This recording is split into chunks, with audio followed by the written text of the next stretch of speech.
Hey everyone, welcome to That's Cakeable. I'm Janine, and this week I was feeling a little bit nostalgic.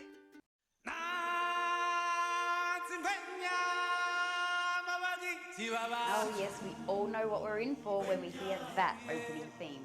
Can you believe it's 25 years ago that Disney released the original Lion King? That would have made me about 5 plus 13. Anyway, my idea this week was to make a Lion King cake for the original lovers of the Lion King. Now, you've probably seen a million Lion King cakes before, but they all have that childlike theme running through them. We've already established that the Lion King was released 25 years ago, so even the littlies that were watching it way back then aren't littlies anymore. That's where the inspiration for this week's cake came from. It is a Lion King cake for the grown-ups. I hope you enjoy this week's video.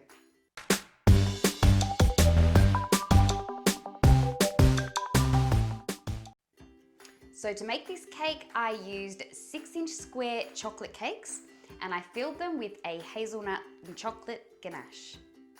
I stacked them up nice and tall. I wanted some height on this cake.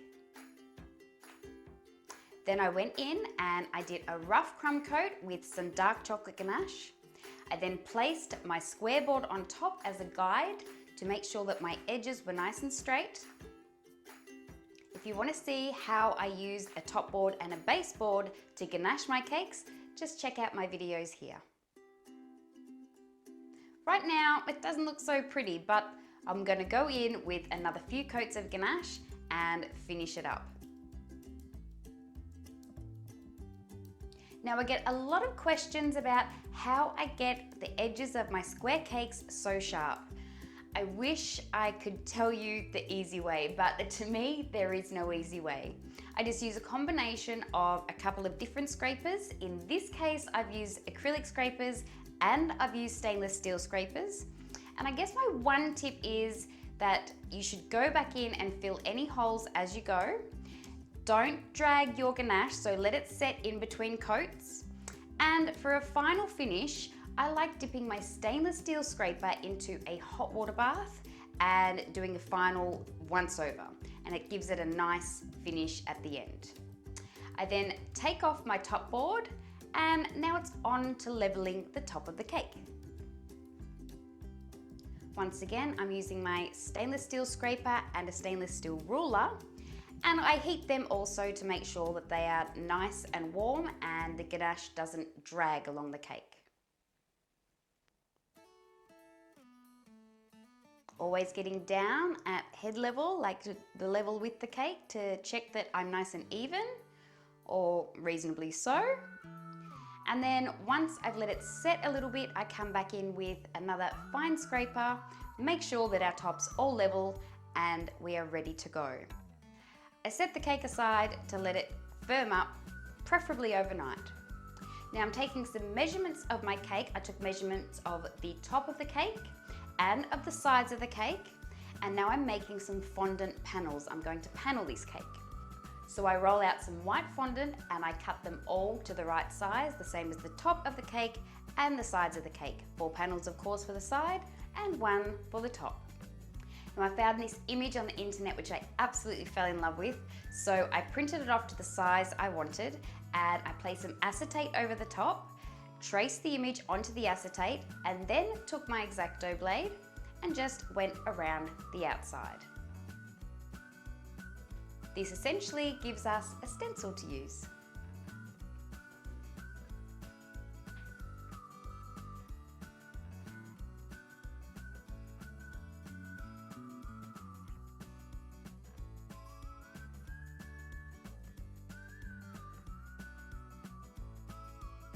Okay, so then I go in and I just cut out that middle section that's between Nala and Simba and pop that in between. Okay, now on to making our watercolor. So I wanted to do a background first. So what I did was took some gel food coloring and I watered it down very heavily with the Decorator's Rose Spirit, or you could use vodka. And I've blotched it all over my first fondant panel, and then I took a beauty sponge and made sure it was really dry and blotted over the top to remove the excess. It also gave a really lovely shading effect. Then I just popped my stencil back on top and popped the Beauty Blender all around the edges of the stencil. It made it adhere to the fondant panel much better. And then I went in and started painting Nala and Simba using a gold colour here that I've really watered down, and the same method that I used on the background. Making sure that Beauty Blender is really dry, and yes, I only use this Beauty Blender for cakes. And then just continue to build up the colours.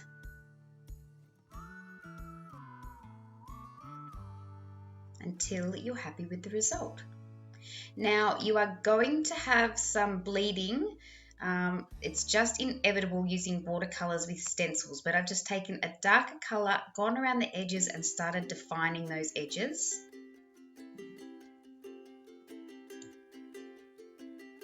Also, if you have little bits and pieces that are outside of lines, you just take a damp paintbrush and then go around the outside, which I'll show you in a moment, just here. And it basically works as an eraser. It's quite forgiving. I use the Beauty Blender to dab away the excess paint and it stays nice and clean. Okay, so to do my lettering on the panels, I've printed out the lettering that I wanted. I turn that over and I draw on the back of that with a HB pencil. It's important it's a HB because it'll transfer better. I place it onto the panel where I want it, and then I trace over the top of it on the right side. So now what we're doing is we're transferring some of that graphite from the back onto the panel. Like I said, it's not lead anymore, it's graphite, so it isn't toxic.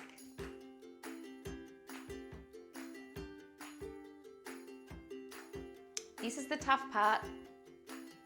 Okay, so I've taken some gold luster dust that I've mixed with some rose spirit, vodka again if you like, and then with a very fine paintbrush, I have hand painted over that lettering. Hakuna Matata. Apparently that means no worries.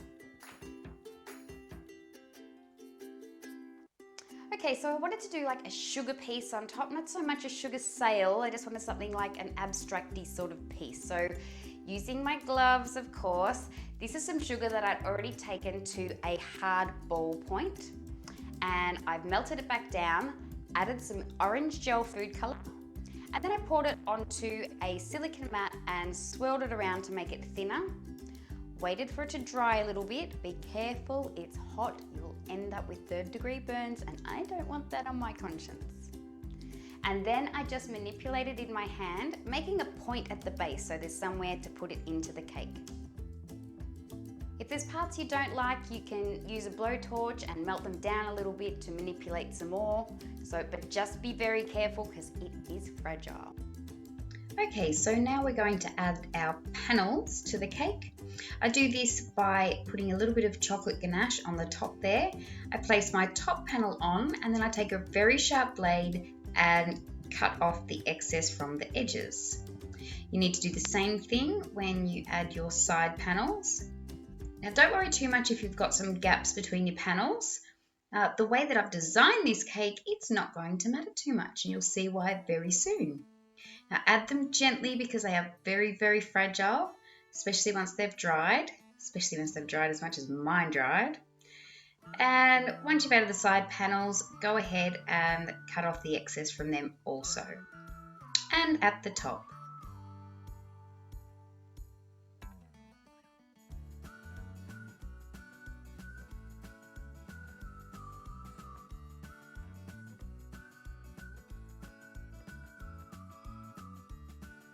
Okay, so I wanted to make some edges for my cake, so I've taken my extruder and I'm using a triangular sort of die, and I've taken some white fondant and I have conditioned that with a bit of vegetable shortening to make it a bit softer, which makes it easier to go through the extruder.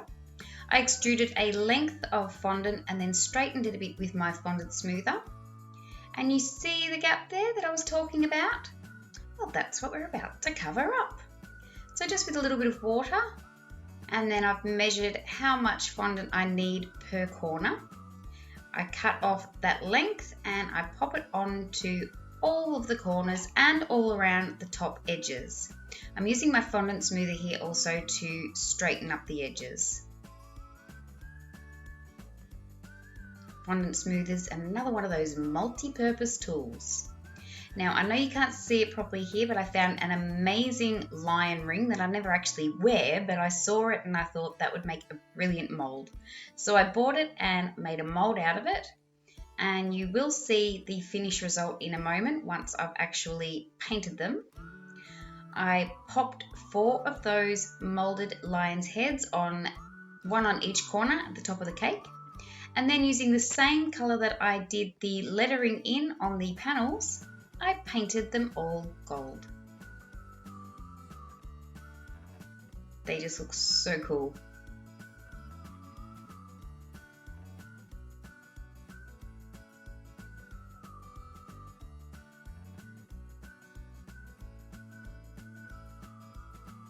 Okay, now for our topper. To attach the sugar sail, well, sugar piece, all I did was centered it, marked where I wanted it, and cut out a piece of fondant from the top with my X-Acto blade. And then I wanted to tizzy it up a little bit, so I've got some balloon lights and I'm placing them around the base of the sugar piece. Now, because nobody's eating this, I didn't need to make them food safe. But if somebody was, I would probably just wrap some plastic wrap around those lights before popping them into the cake. And now with the hole in the center, just pop your sugar piece right in there, gently though, because they are very, very fragile. Give it a tidy up. And there you have it. I wanted to dim the lights a little bit of ambiance, so that you could see that light shining through the sugar piece.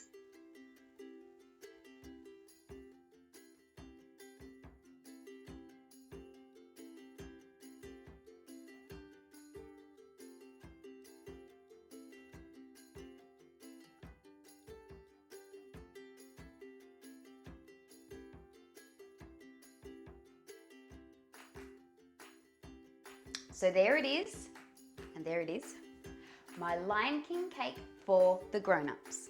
Watercolor on a cake is not easy, but with a bit of practice, I know that you'll be able to achieve this also. While I'm here, I want to say a huge thank you, thank you, thank you. I reached 500 subs this week, and it means more to me than you will ever know, so thank you so much for helping me reach that milestone. But keep them coming. If you like this video, please don't forget to give it a thumbs up. And if you haven't already, please, I'd love if you subscribe to my channel and click that notification bell in the bottom so that you are notified every time I upload a new video. If you're so inclined, and while you're here, why don't you check out some of my other videos? Thank you so much for joining me again this week. I look forward to seeing you next time. And now that I've shown you how to do this, and I know there are a lot of grown-ups out there who love The Lion King, I urge you to give it a go yourself. So it's time for you to go and get your cake on.